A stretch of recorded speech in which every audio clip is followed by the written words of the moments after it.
One evening, Paul said, "Listen, Maria, I've written a poem about you." He took a piece of paper from his pocket and read the poem. I met her in the evening by the riverside. Her dress was creamy white, and her hair with ribbon tied. She turned and smiled at me, and I asked her for her name. Though I am young and poor, my love will stay the same. "You are wonderful, Paul," said Maria. "I love your poem." Paul took Maria's hand. He looked into her eyes. "I love you, Maria," he said. "Do you love me?" She smiled. "Yes, of course I love you," she said. She stood up. "I must go home now."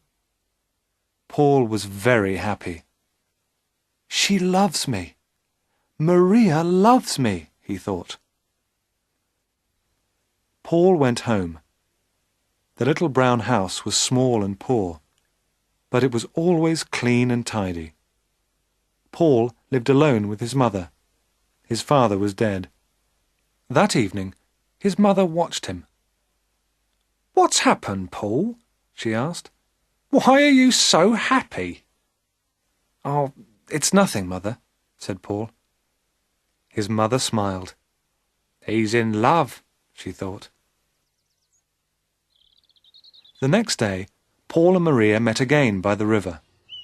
Maria looked sad, but Paul did not notice. He took her hand. "Maria," he said, "I am poor now, but one day I am going to be a famous writer." Maria said nothing. "Will you marry me, Maria? Say yes. We will be so happy and—" He stopped. Maria looked at him for a moment. There were tears in her eyes. Slowly, she shook her head. Then she turned and ran away. "Maria!" shouted Paul. But Maria had gone. Paul went home slowly. He did not understand Maria. "What is wrong?" he thought. "She loves me, doesn't she?"